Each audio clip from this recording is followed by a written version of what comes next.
Des Moines leaders are considering a 2.5% increase to a fee on gas and electric bills in order to help fund public buses tonight. Local 5's J.D. Snover looked into what that means for residents and where they're at in the process of approving it. Yeah, this is the second reading of the proposed increase, which means if it passes tonight, they still need to pass it one more time. Some say it's necessary to keep DART moving, while others argue it's a tax on people who don't even ride the bus. The people who say that probably shop at stores where some portion of the workforce get to work using DART. I mean, everything is so interrelated in our society, it's really hard to try and isolate what you benefit from and what you don't. Last year, several Des Moines area suburbs threatened to pull out of agreements surrounding DART, arguing Des Moines proper uses it the most but doesn't pull its weight in funding. The city agreed, and the system stayed intact, leaving the city to figure out how to fund it.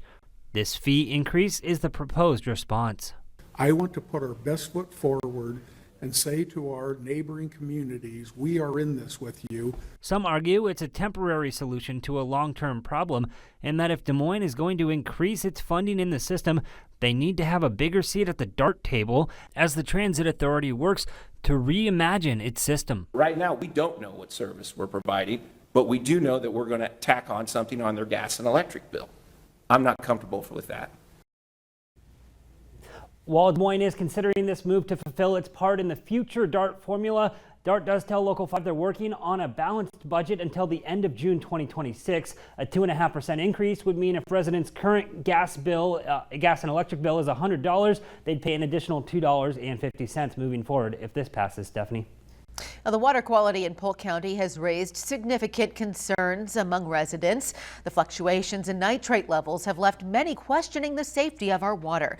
Tonight, the Polk County Board of Supervisors met to discuss some of the causes of the water issues and the work they are doing to resolve them. Local 5's Larissa Leone attended that meeting. And Larissa, what information was shared? Well, Stephanie, 16 scientists led a 2-year, $1 million research project focused on central Iowa's water quality. Foreign scientists took the podium to relay their findings from their research tonight. And though there were several topics discussed, the biggest was nitrate levels in both the Des Moines and Raccoon Rivers. According to scientist Dr. Jerry Schnorr, the nitrate levels in the Raccoon River and the Des Moines River frequently exceed the EPA's drinking water standard. When nitrate levels surpass 10 milligrams per liter in treated water, this necessitates a water consumption ban due to the associated health risks for those drinking it. This issue has significantly worsened in Iowa over the years. You might ask, well, where's all the nitrate coming from? As for the sources of the nitrate contamination, Dr. Schnorr broke it down into groups, saying roughly 80% is from agricultural land, and of that 40% of the nitrate, it's coming from fertilizers applied directly onto the land. About 20% is coming from manure applied onto the land, and another 20% from soybeans and other legumes. At the bottom of that graph is atmospheric deposition. About 18% of nitrate, believe it or not, is in our rain and our snow. Pesticides are another significant concern, adding to the growing nitrate levels. Dr. Schnorr says Iowa is at the epicenter of all the pesticide applications in the country, due to it being at the center of the Corn Belt in the nation. Meaning, after the pesticides are applied and rain falls, we are left with the question of what effects this mixture of chemicals has on our health. Truth is, we really don't know what the health effects of that is. Dr. Schnorr says the Iowa Water Works successfully lowers nitrate to EPA standards, but health effects studies suggest stricter standards, citing even lower nitrate exposures paired with other contaminants have unknown health effects from the mixture of the chemicals. The standards could change in the future, and the recent health effects would indicate that perhaps it should be even more stringent than the 10 milligrams per liter that it is right now. A West Des Moines family is suing an international gaming company after they say a Tennessee man met their daughter on the game, drove to Des Moines, and kidnapped her. Local 5's J.D. Snover learned more about this lawsuit. Yeah, Stephanie, that gaming company, it's called Roblox, a self-described virtual universe game that their lawsuit claims wrongfully marketed itself towards children.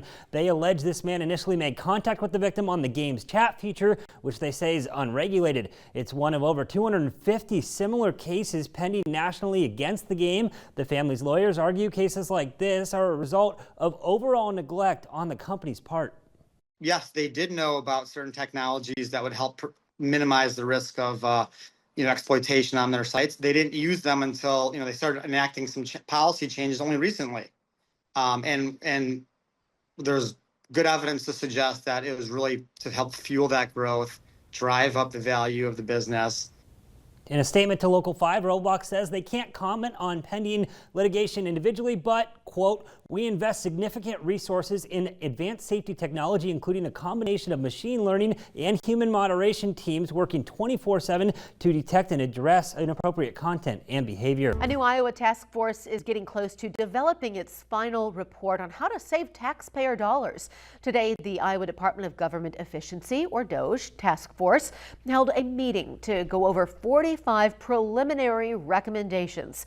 Local 5's Alex Fulton sat in on that meeting and got a taste of what the report could look like. Alex. Well, Stephanie, the Iowa DOGE task force members have spent the last several months developing the recommendations. The ideas were developed by 3 subcommittees, including workforce improvement, technology, and return on taxpayer investment. The light at the end of the tunnel for us right here. People packed into a tight room to hear ideas from 3 different Iowa DOGE task force subcommittees. We must all work together for a stronger Iowa future.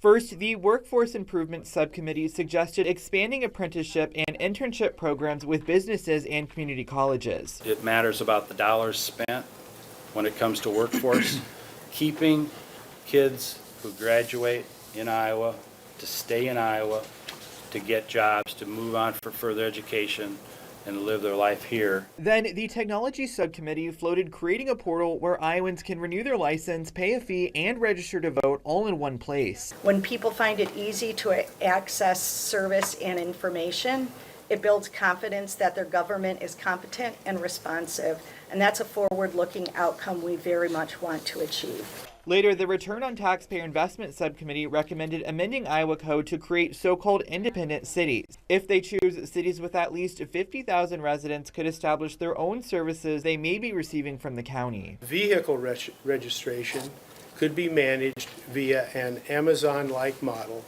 in a centralized way, eliminating the need for 99 variations of how these services are provided. Now, the Iowa DOGE Task Force will vote on all 45 of the recommendations at its next meeting 4 to 5 weeks from now. Then the final report will head to Governor Reynolds' desk by September 29th. Stephanie? Governor Kim Reynolds says the state will be ready to assist federal agents with immigration enforcement. Local 5's Larissa Leone joins us to break down the statement from the governor's office. Larissa. Stephanie, it's important to note that the Iowa National Guard states it has not received an order from the DOD regarding immigration enforcement. In a statement, Governor Kim Reynolds' office said, quote, the U.S. Department of Defense authorized the National Guard to provide mutual aid to federal agents in enforcing immigration laws. Governor Reynolds has said the state will be ready to assist. While the Iowa National Guard has not yet received an order from the DOD, it is understood that the mission will be for clerical, logistical, and administrative assistance. If mobilized, the Iowa National Guard would serve a federal mission under Title 3252F status and operate under state control. The cost of the mission would be covered by federal funding. The Iowa National Guard was activated under the same status during the COVID-19 pandemic. Now tonight I spoke with an immigration activist, Velka Rivera-Wambold, on what effects she sees this potential collaboration having on the migrant and Latino community. And those that do know how far this administration will go and then some, it puts fear and anger, and kind of not knowing what the next day is going to bring. And so you have those people now it's affected their lives. Now, when and if the Iowa National Guard gets assigned this mission, we will update you on air and online at weareiowa.com. Stephanie.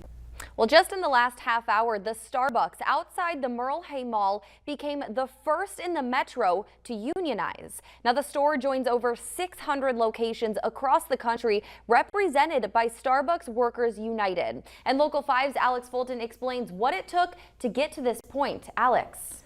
Well, Dana, the process first started with a petition filed with the National Labor Relations Board in July. Then today, the 15-person Starbucks staff cast their votes on whether the store should unionize.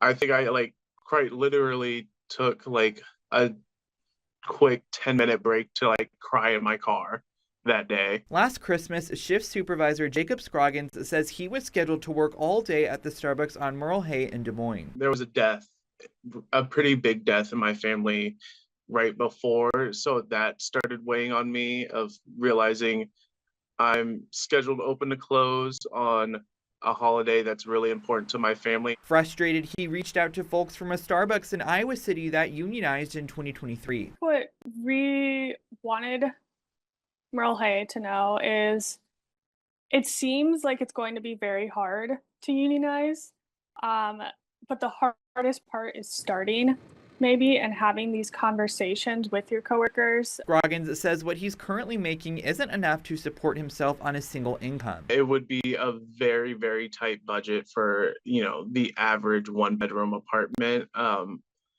It's sadly not a reality that I live in. He hopes that by unionizing, the pay will increase for himself and everyone else he works with. Some of them have been stagnant wages. There are a couple partners at our store that have been there for 6+ years and seen hardly over $1 raise in that time. In a statement to Local 5, a Starbucks spokesperson said, "We respect our partners' right to choose through a fair and democratic process to be represented by a union or not to be represented by a union, and will continue to work to make Starbucks the best job in retail."